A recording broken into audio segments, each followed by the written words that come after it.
అందరూ కళ్ళు మూసుకుని చిన్న ప్రార్థన చేసుకుని వాక్యాన్ని ధ్యానించుకుందాం. పరిశుద్ధుడా, గొప్ప దేవ, మహోన్నతుడా, మీ బంగారు పాదములకు, మీ పరిశుద్ధులైన పాదములకు స్తోత్రములు చెల్లించుకుంటున్నాం తండ్రి. ఈ ప్రాముఖ్యమైన సమయంలో ఈ దేవదాసురాలు నిలబడి ఉంటుండగా ప్రభా, నన్ను పూర్తిగా ప్రభా మీ సిలువ చాటున మరుగు చేసుకుని అయా మాకు కావలసినటువంటి ఆత్మీయమైన వర్తమానాన్ని మాకు అందించండి ప్రభా. అయా నీ వర్తమానము, నీ వాక్యమే నైనా మీ పరలోక రాజ్యాన్ని మమ్మల్ని సిద్ధపరిచేది ప్రభా. అటువంటి గొప్ప వాక్యాన్ని తండ్రి అయా వినగలిగేటటువంటి చెవులు, గ్రహించే హృదయము మాకందరికీ మీరు అనుగ్రహించమని సమస్తాన్ని చేతులకు అప్పగించుకుంటూ వాళ్ళ రాబోతున్న యేసు పరిశుద్ధ నామములో అడిగి వేడుకుని ప్రార్థిస్తున్నాను తండ్రి. ఆమేన్. ఈ చక్కటి సమయం ఇచ్చినటువంటి దేవాది దేవునికి వందనాలు. కూడి వచ్చిన మీ అందరికీ కూడా నా వందనాలు చెల్లిస్తూ ఉన్నా. ఈ యొక్క సమయంలో మనం వాక్య భాగాన్ని చదువుకుందామండి. 2వ సమూయేలు గ్రంథము 6వ అధ్యాయము 11వ వచనాన్ని చదువుకుందామండి. 2వ సమూయేలు గ్రంథము 6వ అధ్యాయము 11వ వచనము. యెహోవా మందస్సము 3 నెలలు గిత్తీయుడగు ఒబేదెదోము ఇంటిలో ఉండగా యెహోవా ఒబేదెదోమును అతని ఇంటి వారందరినీ ఆశీర్వదించెను. హల్లెలూయా, హల్లెలూయా. మనం చదువుకున్నటువంటి వాక్య భాగము ఎంతమందికి వాక్యము పరిచయము ఒకసారి చేస్తారా? ఒకసారి ఎంతమందికి వాక్యం పరిచయము? ఓకే. ఇక్కడ మనం చదువుకున్నటువంటి వాక్య భాగంలో యెహోవా మందసం అంట. ఎవరి మందసం అండి? యెహోవా మందసము ఒబేదెదోము అనేటటువంటి ఒకరి ఇంటిలో ఉందంటండి. ఏ మందసము? దేవుని మందసము. దేవుని మందసము ఒక ఇంటిలో ఉందంట. ఆ ఇంటిలో ఉన్నప్పుడు ఆ ఇంట్లో అంటండి, ఆ ఇల్లంతా ఒబేదెదోము 3 నెలలు ఆ ఇంటిలో దేవుని మందసం ఉండడం వల్ల, 3 నెలలు ఉండడం వల్ల వారు ఆశీర్వదించబడ్డారంట. హల్లెలూయా, హల్లెలూయా. యెహోవా మందసము 3 నెలలు గిత్తీయుడగు ఒబేదెదోము ఇంటిలో ఉండగా యెహోవా ఒబేదెదోమును అతని ఇంటి వారందరినీ ఆశీర్వదించారంటండి. హల్లెలూయా. యెహోవా మందసము 3 నెలలు ఒబేదెదోము ఇంటిలో ఉండగా యెహోవా అంట ఒబేదెదోమును అతని ఇంటి వారందరినీ కూడా ఆశీర్వదించారు. అసలు యెహోవా మందసం అంటే ఏంటి? చరిత్ర తెలియాలి. ఏదో మీరు 2 ముక్కలు చెప్పేసారు, మీరు వినేసారు కాదు. ఇది చరిత్ర. బైబిల్ అనేది చరిత్ర ఆధారాలతో కూడినటువంటి గ్రంథము. దీనికి చరిత్ర ఉంది. చరిత్ర ఆధారంగా మనకు ప్రతిదీ అర్థమవుతున్నాడే. దేవుడు అంటే ఏంటో మనకు అర్థమవుతుంది. దేవుని గొప్పతనం అంటే ఏంటో అర్థమవుతుంది. బైబిల్ అనగా ఒక కథల పుస్తకము కాదు. బైబిల్ అనగా ఏదో అచ్చు వేయించినటువంటి ఒక పుస్తకము కాదు. బైబిల్ అనగా జీవ గ్రంథము, పరిశుద్ధ గ్రంథము. అది చరిత్ర ఆధారాలతో లిఖించబడినటువంటి గ్రంథము. మందసం అంటే ఏంటి? అసలు ఈ మందసం ఎలా వచ్చింది ఆ ఇంట్లోకి? ఒబేదెదోము ఇంట్లో దేవుని మందసం ఉంది, సరే. కానీ దేవుని మందసం ఆ ఇంటిలోకి ఎలా వచ్చింది? మనం అందరము మందిరానికి ఎలా వచ్చాం? ఆదివారం విశ్రాంతి దినం కాబట్టి వచ్చాం. మరి విశ్రాంతి దినం అయిపోతే మళ్ళీ మనం ఎక్కడ ఉంటాం? మన గృహాల్లో ఉంటాం. మరి ఈ మందసము ఒబేదెదోము ఇంటిలో ఉంది, అంతకుముందు ఎక్కడ ఉంది? ఈ మందసము అంతకుముందు ఎక్కడ ఉంది? 3 నెలలు ఒబేదెదోము ఇంట్లో ఉంది, అంతకుముందు ఎక్కడ ఉంది? 3 నెలలు అయిపోయిన తర్వాత ఎక్కడికి వెళ్ళింది? అసలు ఈ మందసం ఎలా వచ్చింది? ఈ మందసం యొక్క చరిత్ర ఏంటనేది ఈ దినాన్ని మనం చెప్పుకోబోతున్నాం. అందరూ మనస్సు పెట్టి జాగ్రత్తగా ఆలోచించండి. ప్రతి ఒక్కరికి కూడా నేనేమి అర్థం కానట్టు చెప్పను. ప్రతి ఒక్కరికి అర్థమయ్యే రీతిలోనే దేవుడు మనతో మాట్లాడతారు ఈ దినాన్ని.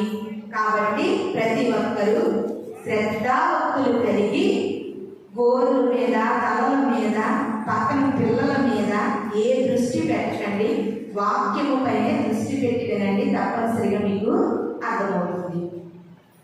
ఈ మందసము అంటే ఏంటి, మందసం ఎలా వచ్చింది అనేది ఒకసారి మనం చూద్దాం. నిర్గమకాండము 25వ అధ్యాయము.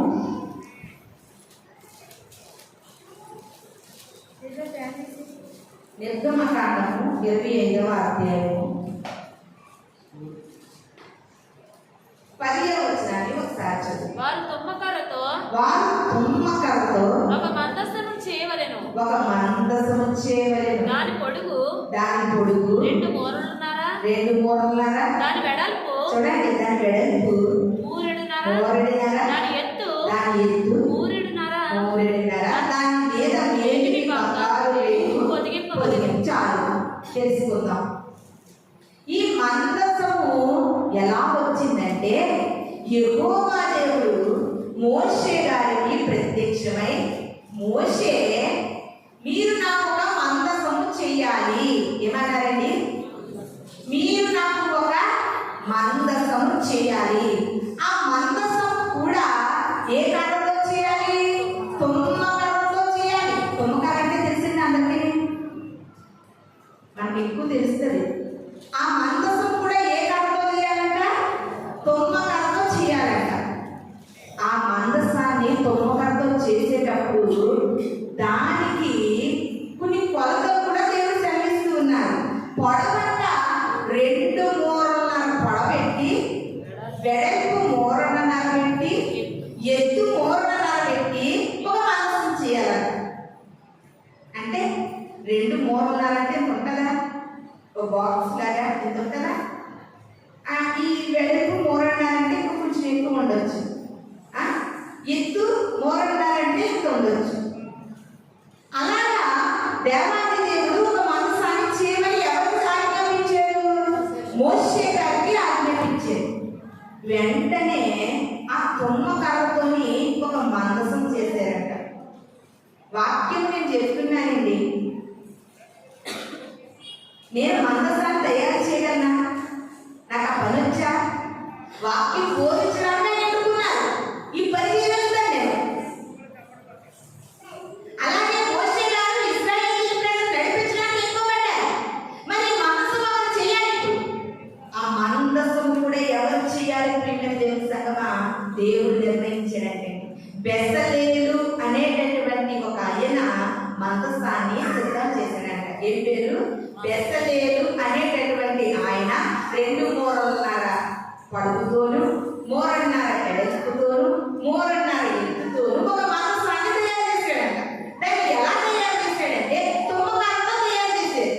అంతేకాదు, దేవాది దేవుడు అంటున్నారు, తుమ్మకర్రతో మందసం చేసి దాని పైన బంగారు రేకు పొదిగించాలి. ఏ రేకు అంటే బంగారు రేకు పొదిగి ఉండాలి మందసానికి. లోపల బయట కూడా బంగారు రేకు పొదిగి ఉండాలి. బంగారు రేకు పొదిగి ఉన్నటువంటి ఈ మందసానికి 4 ప్రక్కల కూడా ఉంగరాలు, అంటే ఉంగరాలని బైబిల్లో లిఖించబడింది. ఉంగరాలు అంటే ఏంటంటే చూడండి, మనం మడత మంచాలి ఓసలు తగ్గించుకోవడానికి రింగ్స్ ఉంటాయి కదా, అలాంటి రింగ్స్ 4 మూలలా కూడా రింగ్స్ పెట్టాలి. ఆ 4 మూలలా కూడా రింగ్స్ పెట్టిన తర్వాత అది తుమ్మ కర్రతో ఆ రింగులలోనికి పెద్ద కర్రలు పెట్టాలి. ఎందుకంటే ఆ మందసాన్ని ఎవరు పడితే వారు ముట్టుకోకూడదు. ఆ మందసాన్ని ఈ చోటి నుండి ఇంకొక చోటికి తీసుకెళ్లాలంటే 4 వైపులా కూడా చూడండి, రథానికి పల్లకి మోస్తారు చూడండి, అలాగా 4 వైపులా 4 నిలబడి మందసాన్ని ఆ కర్రలో పట్టుకుని పోయాలి, కానీ మందసాన్ని ముట్టుకోకూడదు. దేవుడు ఆ రీతిగా మోషే గారి ద్వారా యెహోవా దేవుడు మందసాన్ని తయారు చేయమన్నారు, మందసాన్ని నిర్మించమన్నారు. ఆ మందసం నిర్మించిన తర్వాత కెరూబులు అంటే దేవుని ఆరాధిస్తున్నటువంటి దేవదూతలు ఉన్నారు. ఆ దేవదూతలు కెరూబులు, వాటి పేర్లు ఏంటండి? కెరూబులు, ఇంకా సెరాపులు. ఆ దేవదూతలు ఏంటి? దేవుణ్ణి ఆరాధన చేసేటప్పుడు దేవదూతలకి రెక్కలు కలిగి ఉంటారు ప్రియమైన దేవుని సంగమా. ఆ దేవదూతలు దేవాది దేవుని ఆరాధన చేస్తున్నప్పుడు ఈ రెండు రెక్కలతోనంట మహిమాన్వితుడు, వెలుగుమయమైన దేవుడు, వర్ణించలేనటువంటి ఆ మహిమాన్వితుడి యొక్క రూపాన్ని చూడలేక దేవదూతలు రెండు రెక్కలతో ముఖాలు కప్పేసుకుంటాయంటే, కాళ్ళను కప్పేసుకుంటాయంట. ఓన్లీ ఆ దేవదూతలు పరిశుద్ధుడు పరిశుద్ధుడని ఆరాధించేటటువంటి నోటి నుండి వచ్చే శబ్దం ఒకే దేవుడికి వినబడతాది. వాటి రూపాలు దేవుని చూడలేమంట. ఒక్కసారి ఆలోచించండి, దేవదూతలే దేవుని చూడలేనప్పుడు మానవ రూపముగా మనం చూడగలమా? అందుకే దేవుడు ఎవరికి కూడా దేవునిగా ప్రత్యక్షమవడు. ఎలా ప్రత్యక్షమై మనకు కనబడతాడంటే, ఒక దైవ సేవకుల ద్వారానో, లేకపోతే ఒక ముసలి వారిగానో, లేకపోతే మన ఫోటో ఫ్రేమ్ లో చూసినట్టు మనం అనుకుంటాం. ఆ ఫ్రేమ్ లో దేవుడు ఇలా ఉంటాడనుకుంటాడు, ఆ రూపంగా మనకు కనబడతాడు. అంతేకాని ఆయన నిజ స్వరూపము చూడగలిగేటటువంటి మనుష్యుడి లోకములు అటువంటి పరిశుద్ధత కలిగిన వారు ఎవ్వరు కూడా లేరు ప్రియమైన దేవుని సంగమా. దేవుణ్ణి అలా ఆరాధన చేస్తుంటే, ఆరాధన ఇంత ఘనముగా చేస్తూ మహిమాన్వితుడైనటువంటి దేవుడు మన మధ్యకి దిగి వస్తుంటే నువ్వు ఎలాంటి ఆరాధన చేస్తున్నావో తెలుసా? దృష్టి ఒక చోట, ఆరాధన ఒక చోట, మనస్సు ఒక చోట, ఆలోచనలు ఒక చోట, మనిషి ఇక్కడ, మనస్సు ఎక్కడో. ఇలాంటి ఆరాధన చేస్తున్నారండి చాలా మంది. ఇలాంటి ఆరాధనలు ఎంతకాలం చేసినప్పటికీ కూడా దేవాది దేవుడు అంగీకరించడు ప్రియమైన దేవుని సంగమా. ప్రతి ఒక్కరు కూడా దేవదూతలే అంత భయభక్తులు కలిగి దేవుని ఆరాధన చేస్తుంటే, మన మట్టి మాతృలమై మనము మన ప్రాణాత్మ దేహ శరీరములు ప్రభు ఎదుట లొంగిపోయి ఆరాధన చేయి అద్భుతములు చూస్తాం. అటువంటి ఆరాధన మనం అందరం చేయాలి. ఓకే ప్రియమైన దేవుని సంగమా. అయితే ఆ మందసం తయారు చేసిన తర్వాత దాన్ని బంగారు రేపు పొదిగించేసిన తర్వాత దాని పైన రెండు కెరూబులు ఉన్నాయంట. అంటే ఈ రెండు దేవదూతల బొమ్మలు చెక్కాలి దాని మీద. ఆ దేవదూతల రెక్కలు చాచి ఎక్కడో దేవదూత ఎక్కడో దేవదూత ఉండి మందసం ఉండాలి. అవి కూడా బంగారు రేపుతో చెక్కబడాలి. దేవదూతల యొక్క కెరూబుల యొక్క విగ్రహం లాంటిది ఆ మందసం మీద చెక్కాలి. అలాగా మోషే గారికి దేవుడు ఆజ్ఞాపించినట్టుగా మందసం రెడీ అయిపోయింది, మందసం సిద్ధమైపోయింది. ఎప్పుడైతే మందసము సిద్ధపడిందో అక్కడ నుండి ఇశ్రాయేలీయుల ప్రజలు ఎక్కడ అడుగు పెడితే అక్కడ విజయం పొందుకుంటున్నారంటే, ఎక్కడికెళ్తే అక్కడ విజయము, ఎక్కడికెళ్తే అక్కడ వారి జీవితాల్లో గొప్ప కార్యాలు, జయాలు, విజయాలు, ఎన్నో అద్భుతాలు, ఆశ్చర్యాలు జరుగుతున్నాయి ప్రియమైన దేవుని సంగమా. దీనంతటికీ గల కారణం ఏంటంటే మందసము ఇశ్రాయేలీయుల మధ్య ఉండబట్టి. ఒకానొక సమయంలో ఇశ్రాయేలీయుల ప్రజలు ఫిలిస్తీయులతో యుద్ధం చేస్తూ ఉంటుండగా, ఫిలిస్తీయులతో యుద్ధం చేసి జయము పొందుతూ ఉంటుండగా, ఆ ఫిలిస్తీయులు దేవుని ఎరిగినటువంటి ప్రజలు ఈయన ఇశ్రాయేలీయుల ప్రజల చేతిలో ఓడిపోయి వాళ్ళకు ఒక ఐడియా వచ్చిందంటే ఏంటంటే, ఒరే మనం ఎందుకు ఓడిపోతున్నాము, ఇశ్రాయేలీయులు అందరి మీద ఎందుకు విజయం పొందుకుంటున్నారో తెలుసా? వారి దగ్గర దేవుని మందసము ఉంది, వారి దగ్గర యెహోవా మందసము ఉంది. ఆ మందసము వారి దగ్గర ఉన్నంత కాలం కూడా వారికి విజయాలు కానీ అపజయాలు జరగట్లేదని ఒక రోజున ఫిలిస్తీయులు మందసాన్ని ఎత్తుకుని పోయారంటే, మందసాన్ని ఏం చేశారు? పట్టుకెళ్ళిపోయారు. మందసాన్ని పట్టుకుని పోయిన తర్వాత ఆ మందసాన్ని తీసుకువెళ్ళి వారి విగ్రహారాధన చేసుకునేటటువంటి దాగోను అనే గుడిలో మందసం పెట్టారండి. బాగా ఆలోచించండి, చాలా జాగ్రత్తగా ఉండండి. దాగోను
గుడిలో పెట్టిన తర్వాత ప్రియమైన దేవుని సంగమా ఆ ప్రాంతం అంతా కూడా ఒంటి నిండా గడ్డలు వచ్చేస్తున్నాయంట ప్రజలకి.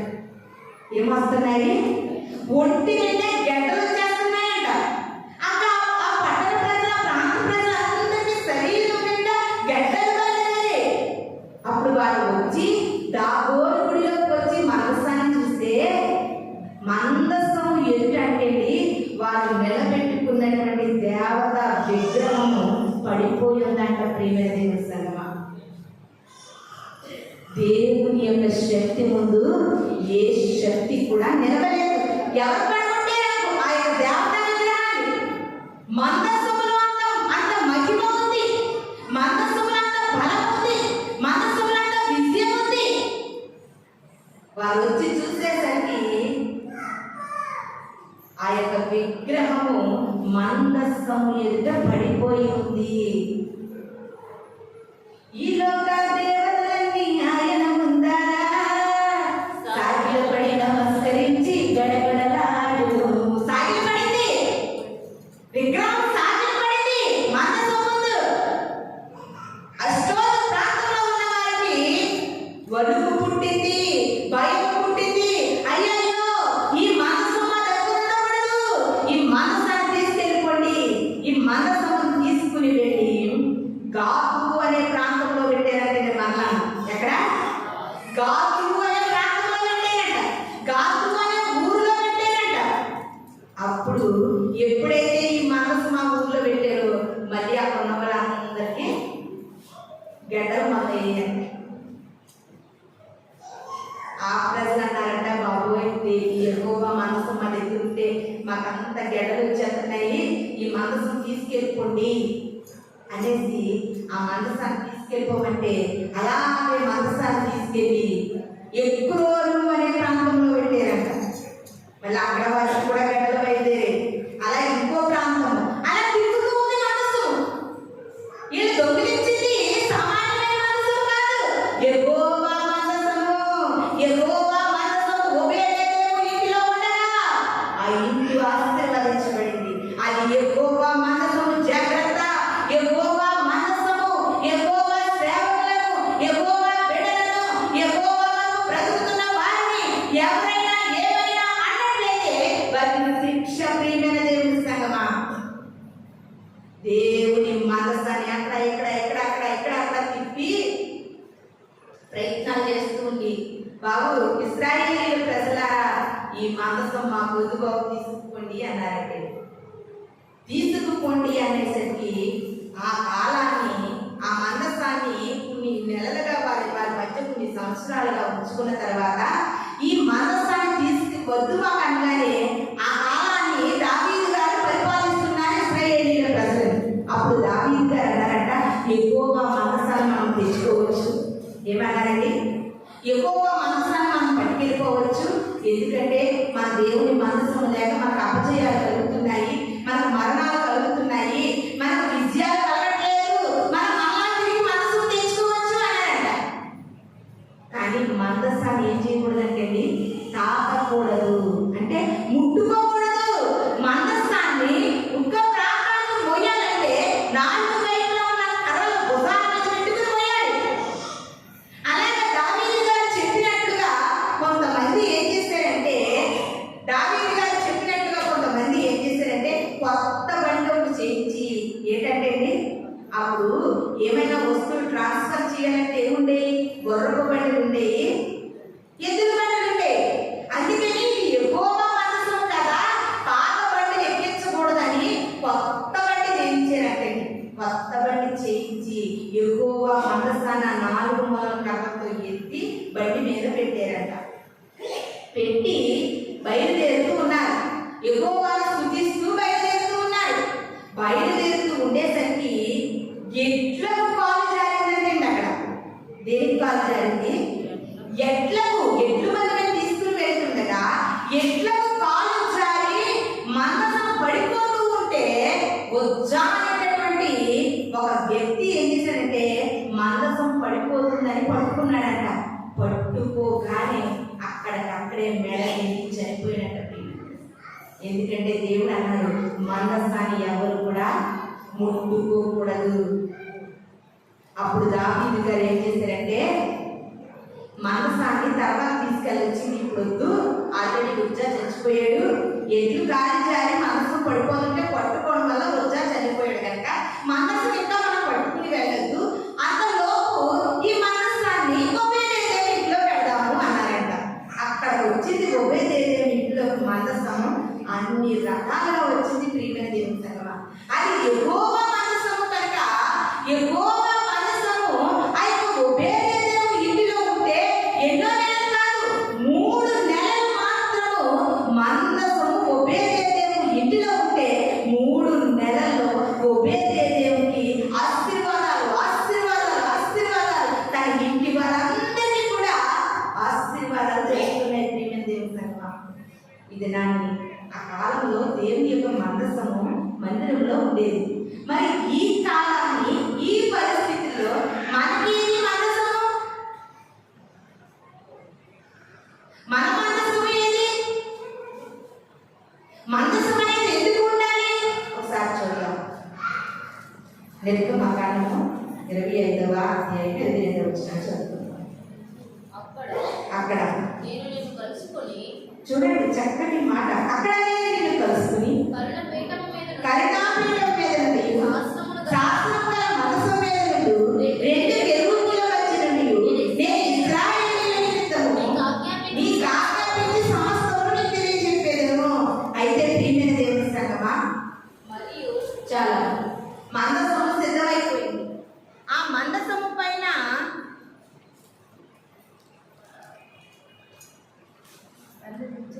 హల్లెలూయా అందరూ నేర్చేయండి. పైకి రోజు ఉచ్చారణ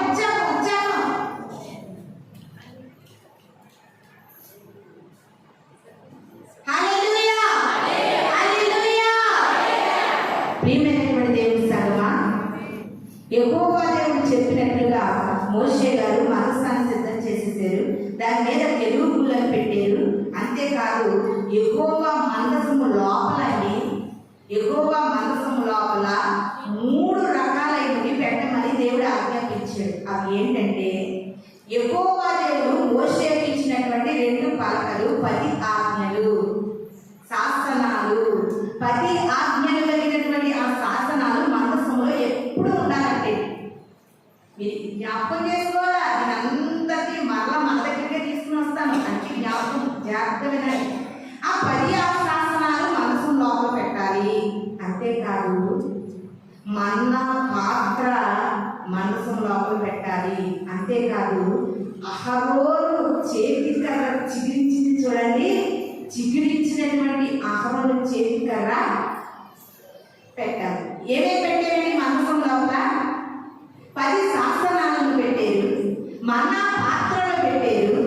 అహరోను చేతికర్ర చిగిరించింది కదా, అహరోను కర్రని 3 రకాలైనటువంటివి మందసంలో పెట్టారు.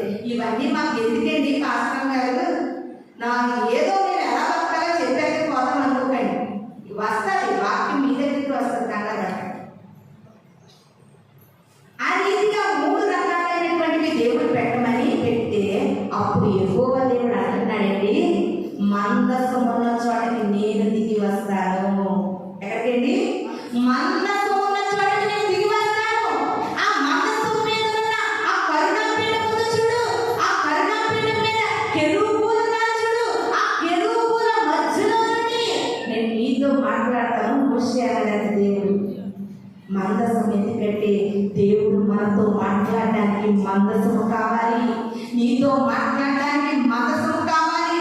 ఒకవేళ నువ్వు మీ యొక్క అమ్మతో మాట్లాడడానికి, మీ నాన్నతో మాట్లాడడానికి నువ్వు ఎక్కడికి వెళ్ళాలి? మీ అమ్మగారి, అది కూడా మీ అమ్మగారికి వెళ్ళాలి. వాళ్ళతో మాట్లాడాలి. అంటే ఇప్పుడు ఫోన్లు వచ్చాయనుకో, ఎంత ఫోన్లో మాట్లాడినా మనిషి కాకుండా ఆయన ఎదురు పొదుపు మాట్లాడుతున్నది అదొక ప్రేమగా ఉంటుంది. ఒకవేళ నాతో మాట్లాడాలంటే మా ఇంటికి రావాలి. అవునండి. మరి దేవుడు మోషేతో మాట్లాడాలంటే ఎక్కడి నుండి మాట్లాడుతున్నాడంట? మందసము దగ్గర నుండి మాట్లాడుతున్నాడంట. ప్రియమైన దేవుని సంగమా, ఆయన నీతో మాట్లాడాలంటే మందసము ఉండాలి,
చాలా చక్కటి మాట ఉన్నది.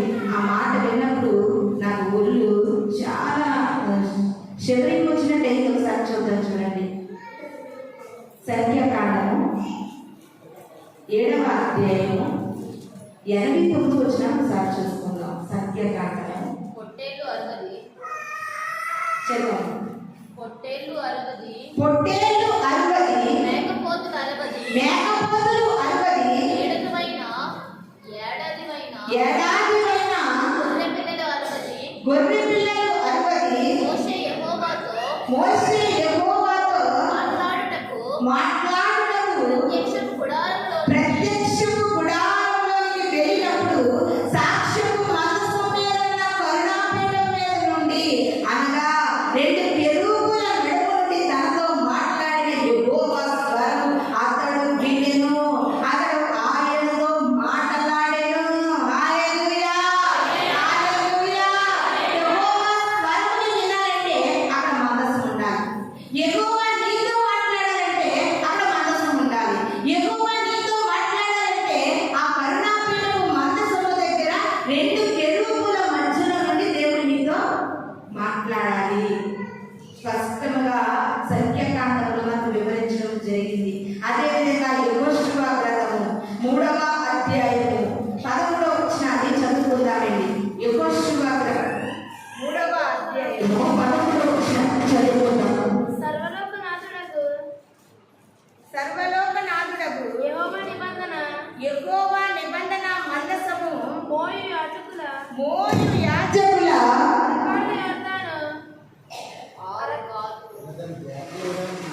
నేను చదువుతున్నాను, చూడండి అమ్మా. సర్వలోకనాథుడగు యెహోవా నిబంధన మందసమును మోయు యాజకుల అరకాళ్ళు యొర్దాను నీళ్లను ముట్టగానే యొర్దాను నీళ్లు, అనగా ఎగువ నుండి పారు నీళ్లు అనబడిన ఏకరాశిగా నిలిచిపోయెను. హల్లెలూయా, హల్లెలూయా. మందసాన్ని పట్టుకున్నటువంటి యాజకులు యొర్దాను నది దగ్గరికి వచ్చి అరికాళ్ళకు యొర్దాను నది నీళ్లు తగలగానే యొర్దాను నీళ్లు ఏకరాశిగా నిలిచిపోయి ఆరిపోయిన ఎండిన నేలగా మారిపోయేట ప్రియమైన దేవుని సంగమా, ఎవరైతే మందసము పట్టుకుని యొర్దాను దాటాలనుకున్నట్లుగా యొర్దాను దాటాలని అక్కడికి వచ్చారో అరికాళ్ళకు నీళ్లు తగలగానే అక్కడ ఎండిన నేలగా మారింది. ప్రియమైన దేవుని సంగమా, అంటే మందసానికి ఏముంది? అంత పవర్ ఉంది. మందసానికి అంత శక్తి ఉంది. మందసానికి అంత బలం ఉంది. ప్రియమైన దేవుని సంగమా, పాటలు పాడేయడమే కాదు, యొర్దాను కోసము, ఎరుకో కోసము, ఎర్ర సముద్రం కోసం పాటలు పాడటమే. పాటలు పాడినంత ఈజీ కాదు. ప్రియమైన దేవుని సంగమా, అర్థమవుతుందా? అందరికీ అర్థమవుతుందా? యెహోవా మందసాన్ని పట్టుకున్న యాజకులు యొర్దాను నది దగ్గరికి రాగానే అరికాళ్ళకు నీళ్లు, నదిలో నీళ్లు తగలగానే ఆ యొక్క నదంతా కూడా ఎండిన నేలగా దేవుడు మార్చాడు. ఏకరాశిగా నీళ్లను ఉంచాడు. ప్రియమైన దేవుని సంగమా, అదే విధంగా ఆ మందసము పట్టుకుని యాజకులు ముందుగా నడుస్తూ ఎరికో చుట్టూ తిరిగినప్పుడు ఎరికో గోడలు కూలిపోయాయి. అంటే మందసానికి అంత శక్తి ఉందని ఇది నా ప్రభు మనకి తెలియజేస్తూ ఉన్నారండి. ఇంకా మనం ఆలోచన చేస్తే ఇంకా ఈ మందసానికి కల కొన్ని వచనాలను చూడగలిగితే రాసుకోండి, ఎవరు చదవద్దు. సంఖ్యాకాండం 10వ అధ్యాయము 33వ వచనము.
నుండి క్రొత్త నిబంధన కాలానికి వచ్చేసరికి అపోస్తులైన పౌలు గారు అంటున్నారు, మీ హృదయము దేవుని ఆలయం అని మీరు ఎరుగరా.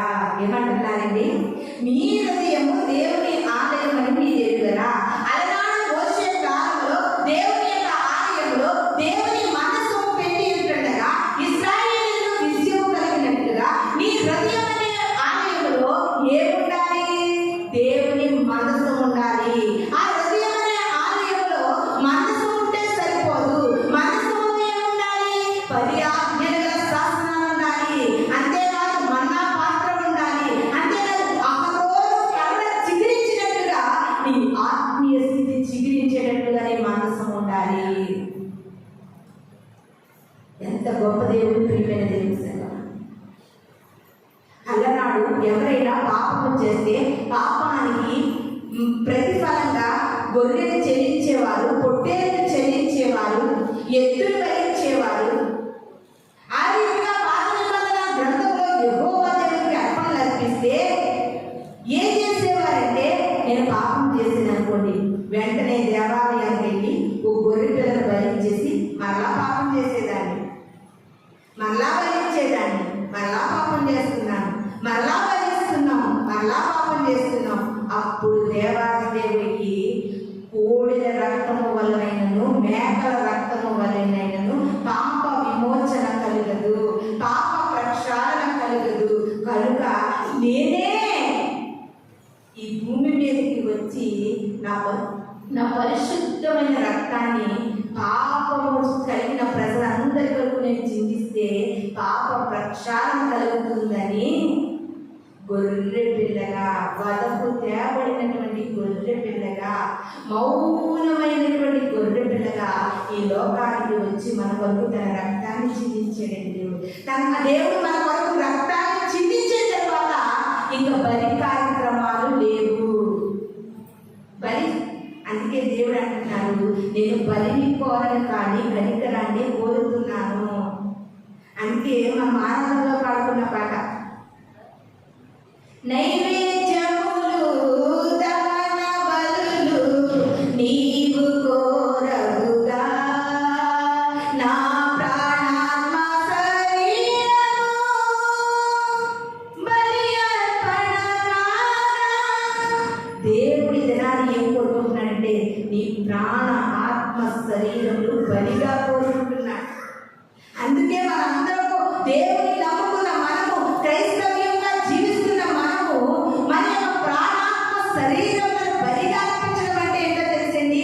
దాన్ని పరిశుద్ధంగా ఉంచుకోవాలి, నువ్వు పవిత్రంగా కాపాడుకోవాలి, నీ కన్నులు పవిత్రంగా కాపాడుకోవాలి, నీ హృదయాన్ని పరిశుద్ధంగా కాపాడుకోవాలి, నీ జీవితాన్ని పవిత్రంగా కాపాడుకుని దేవుని బలిగా అర్పించాలి.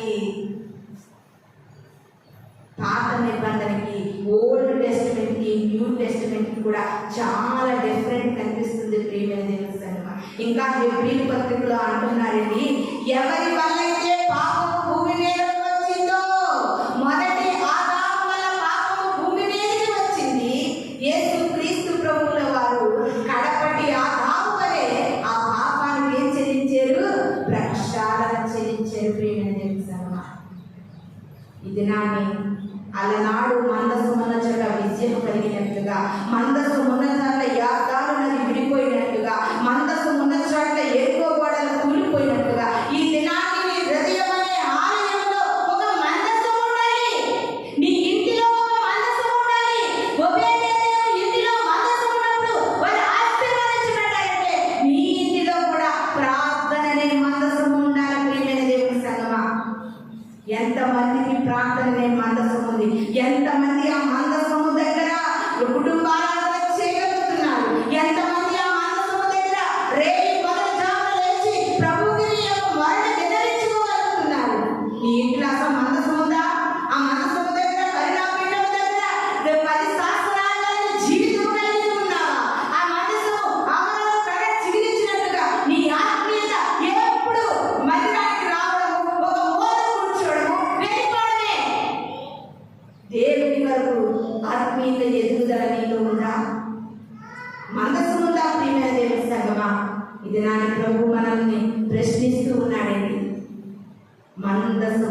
ఇళ్లలో ఉండాలి, మందసము మన హృదయములో ఉండాలి.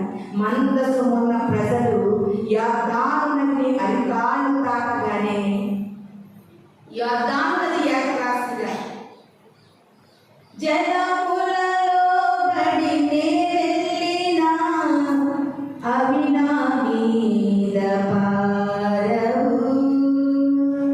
చూడండి, మనము జలములలో పడి వెళ్ళినా అవి మనల్ని మన మీద పారవు. అరికాళ్ళు తగలగానే, మందసము పట్టుకున్న ప్రజల యొక్క అరికాళ్ళు తగలగానే యొర్దాను నది విడిపోయినట్లుగా నీ స్థితిగతులు మార్చబడాలంటే, నీ పరిస్థితులు మార్చబడాలంటే, నీ వ్యాధి బాధలకు స్వస్థత కలగాలంటే నీ హృదయంలో మందసం ఉండాలి, నీ ఇంటిలో ప్రార్థనలో మందసం ఉండాలి. ఎప్పుడు కూడా ఆ మందసం ఎదుట నువ్వు మొరపెట్టే అనుభవం కలిగి ఉండాలి. ప్రియమైన దేవుని సంగమా, ఇది నా మందసం అనుకుందా? ఇశ్రాయేలు ప్రజల్లో మందసం ఉందని శత్రువులు వణికెత్తిపోతున్నారండి. శత్రువులు భయపడుతూ ఉన్నారు. ఈ దినాన్ని ప్రార్థన మందసం నీకుంటే నీకు ఇబ్బంది పెడుతున్నటువంటి ఏదైనా సరే అడుగెత్తిపోతుందా? ప్రియమైన దేవుని సంగమా, అది ఏదైనా సరే ప్రియమైన దేవుని సంగమా, అటువంటి మందసము నీలో ఉందా? అటువంటి మందసము నీ ఇంటిలో ఉందా? ఒకసారి మనం ఆలోచన చేద్దాం. కీర్తనకారుడు చక్కటి మాట తెలియజేస్తూ ఉన్నాడు. కీర్తనల గ్రంథము 132వ అధ్యాయం 8వ వచనం చదువుకుందాం. 132వ అధ్యాయము 8వ వచనం చదువుకుందాం. యెహోవా లెమ్ము, నీ బల సూచకమైన మందసముతో త్వరగా చక్కటి మాట తెలియజేస్తున్నాడు. చూడండి, కీర్తనకారుడు ఎంత చక్కటి మాట. ప్రియమైన దేవుని సంగమా, యెహోవా, ఒకసారి చదవండి. యెహోవా లెమ్ము, నీ బల సూచకమైన మందసముతో కూడా రమ్ము, నీ విశ్రాంతి స్థలంలో ప్రవేశించుము.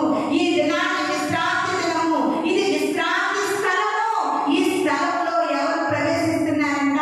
దేవుని యొక్క బల సూచకమైన మందసము ఉంది. ప్రియమైన దేవుని సంగమా, ఎందుకు నువ్వు మందిరానికి రావాలి? ఏ ఇంటిలో ఉండి ఆరాధించుకోలేవా? ఇంటిలో ఉండి ప్రార్థన చేసుకోలేవా? ఇంటిలో ఉండి వాక్యం చదువుకోలేవా? ఎందుకంటే విశ్రాంతి దినములో విశ్రాంతి దొరికేటటువంటి ఈ యొక్క దేవుడు మనకు ఏర్పాటు చేసిన విశ్రాంతి దినములో దేవుని మందిర ఆవరణములో బల సూచకమైన మందసము ఉంది కదా. ఈ మందసము ఎదురు వచ్చినప్పుడు గుండె బరువుతో వచ్చేవా? ఓదార్పు పొందుకుంటాం. వేదనతో వచ్చేవా? సంతోషాన్ని పొందుకుంటాం. కష్టంతో వచ్చేవా? కష్టాలు కడితేర్చేటట్టుగా దేవుడు చేస్తాడు. ఎందుకంటే ఇక్కడ ఏముందండి? బల సూచకమైన మందసము ఉంది. ఈ మాట పలుకుతుంటేనే గుండెలు అదులుతున్నాయి. ప్రియమైన దేవుని సంగమా, మందసములో అంత శక్తి ఉంది, అంత పవర్ ఉంది. మందిరంలో దేవుని యొక్క బల సూచకమైన మందసం ఉంది. మందసము దగ్గర కూడా వచ్చిన నీ స్థితిగతులు మారక, నీ పరిస్థితులు మారక, ఏది పొందుకోలేక దేవుని మందిరంలో బల సూచకమైన మందసము దగ్గరకు వచ్చి కూడా ఏది దక్కించుకోలేనటువంటి చేతగాని క్రైస్తవునిగా మిగిలిపోతున్నావేమో. ప్రియమైన దేవుని సంగమా, బల సూచకమైన మందసము దగ్గరికి చాలా జాగ్రత్తగా రావాలి. ఉజ్జా చేయి వేసినప్పుడు ఉజ్జా చనిపోయాడు. మందసం ఉన్న మందిరానికి వస్తున్నావా?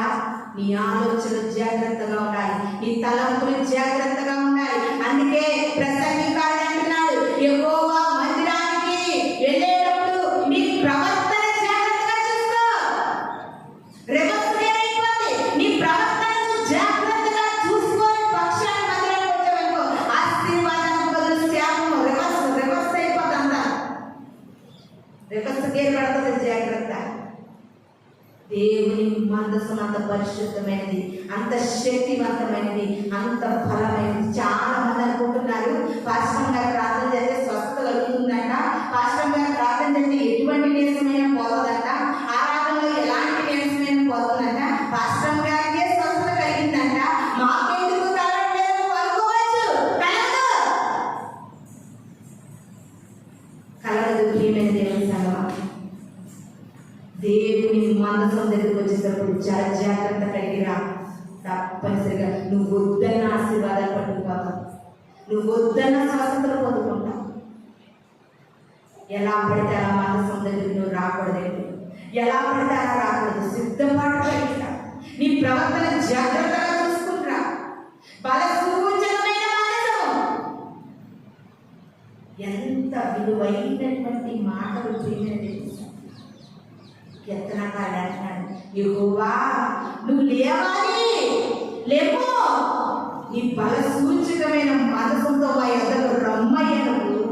రెండయ్యా బోధకుడా, రెండయ్యా బోధకుడా, ఎండని జీవ నదిలారా, జీవజలమా ఆత్మనాథుడా, ఎండని నదిలాగా రమ్ము బోధకుడా, జీవజలమా ఆత్మనాథుడా, ఎండని నదిలాగా రమ్ము బోధకుడా.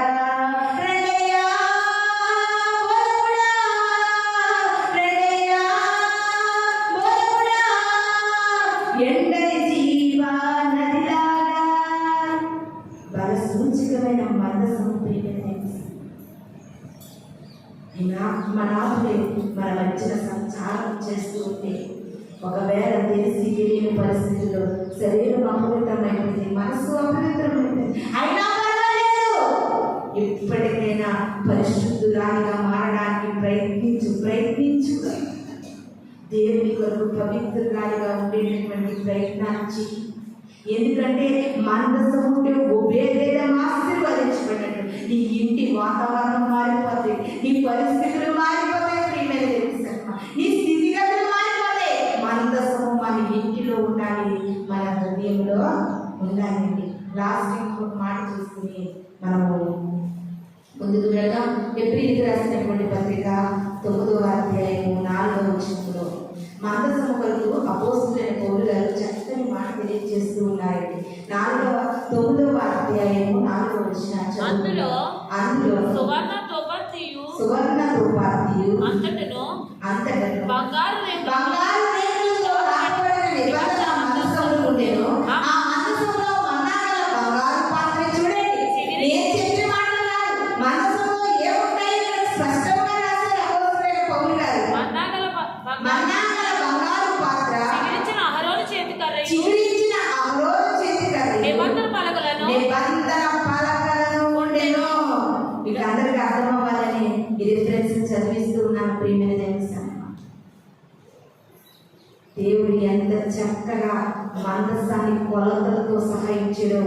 ఆయన ఏదైనా చెప్పాడంటే దానిలో చాలా పరమాత్మ దాగి ఉంది. నువ్వు దీన్ని తేలికగా తీసుకోవద్దు, ఈ మందసాన్ని తేలికగా తీసుకోవద్దు. ప్రియమైన దేవుని సంగమా, ఈ దినాన్ని ఒకవేళ నీ హృదయంలో మనసు లేదా, నీ ఇంటిలో మనసు లేదా, ఈ రోజు నుండి ప్రారంభించు మనసాన్ని. ఈ రోజు నుండి కుటుంబ ప్రార్థన ద్వారా మనసాన్ని ప్రారంభించు. తల్లి బిడ్డలు ఉన్నావా, ఆ కుమార్తెను పక్కన పెట్టుకో, చిన్న ప్రార్థన చేయి, వచ్చి నా పాట పాడు, చిన్న వాక్యము తలంచుకో, కుటుంబ ఆరాధన చేయండి. కుటుంబ ఆరాధన వల్ల ఇశ్రాయేలీయుల ప్రజల యొక్క ద్వారబంధపు గంభీర మీద గొర్రెపిల్ల రక్తము అక్కడ రాస్తే మరణంలో దాటి వెళ్ళిపోయినట్లుగా నీలో కుటుంబ ఆరాధన ఉంటే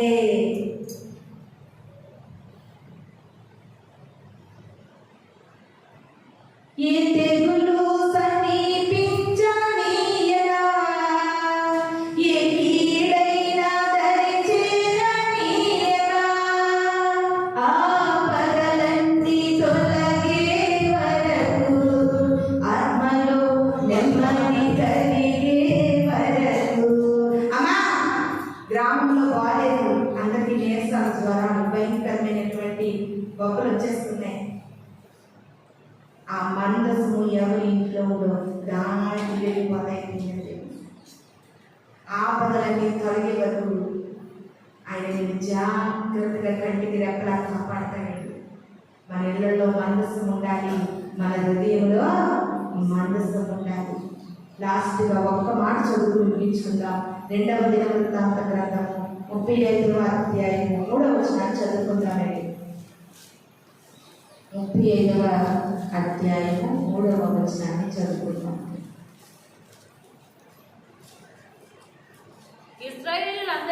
ఇశ్రాయేలీయులందరికీ బోధ చేయవారు యెహోవాకు ప్రతిష్ఠితులైన లేవీయులకు ఇలాగ ఆజ్ఞయించెను. పరిశుద్ధమైన మందసము మీరిక ఈ భుజముల మీద మోయొద్దు. ఇశ్రాయేలీయుల రాజైన దావీదు కుమారుడకు సొలొమోను కట్టించిన మందిరములో దానిని ఉంచుడి. ఈ దేవుడైన యెహోవా ఆయన జనులైన ఇశ్రాయేలీయులకు సేవ జరిగించుడి. హల్లెలూయా, హల్లెలూయా. మనకి దినాన యెహోవా మందసం కొరకు మనం చాలా సంగతులు నేర్చుకున్నాము. అసలు మందసం ఎలా వచ్చింది అని నేర్చుకున్నాము. మందసం ఇశ్రాయేలీయుల మధ్య నుండి ఎవరు తీసుకుని పోయారు, ఎన్ని ప్రాంతాలు తిరిగేవి, ఆ ప్రాంతాల ప్రజలు మందసం వల్ల ఎన్ని ఇబ్బందులు పడ్డారో మనం చూసుకున్నాము. ఆ తర్వాత ఆ మందసాన్ని దావీదు ఆ యొక్క ఫిలిస్తీయుల దగ్గర నుండి ఆ మందసాన్ని తీసుకుని వస్తున్నప్పుడు దావీదు గారికి ఎదురైనటువంటి భయంకరమైన సిచ్యువేషన్ ఏంటంటే అక్కడ ఎడ్లు కాళ్ళు జారినందున యోధా చనిపోయారు. అందుకని ఆ మందసాన్ని ఎక్కడ పెట్టారు? ఒబేదెదోము ఇంటిలో పెట్టారు. 3 నెలలు ఒబేదెదోము ఇంట్లో మందసం ఉన్నది. తర్వాత లాస్ట్ గా మందసం ఎక్కడికి వెళ్ళింది? దావీదు గారి యొక్క పరిపాలనలో యెరూషలేము దేవాలయంలో మందసాన్ని పెట్టారు. ఆ తర్వాత మందసము సొలొమోను గారు దేవుని యొక్క మందిరాన్ని కట్టారు. ఆ మందిరం కట్టడానికి ఎంత బంగారం, ఎన్ని వస్త్ర వైడూర్యాలు, ఎంత వెండి, ఎన్ని రకాలు వాడారో ప్రియమైన దేవుని సంగమా బైబిల్ చదవండి, అర్థమవుతుంది. ఆ తర్వాత లాస్ట్ గా సొలొమోను గారు కట్టినటువంటి మందిరంలో దేవుడు సొలొమోను గారిని మందిరాన్ని కట్టమంటే, దేవుని కొరకు మందిరం కడితే అప్పుడు ఏమన్నారంటే మందసాన్ని అటు ఇటు మొయ్యండి, ఎవరు మొయ్యేందుకు మందసాన్ని ఇంకా స్టెబిలిటీగా స్థిరంగా ఉండేటట్టుగా సొలొమోను గారు కట్టిన మందిరంలో మందసాన్ని పెట్టండి అంటే మందసాన్ని తెచ్చి అక్కడ పెట్టారు. మందసం యొక్క చరిత్ర ఇది. ఇది నాన్ని మందసాన్ని నువ్వు అలా మోస్తున్నావు కదా, ఒకరోజు ప్రార్థన చేసుకుంటుంది ఆ మనసాన్ని.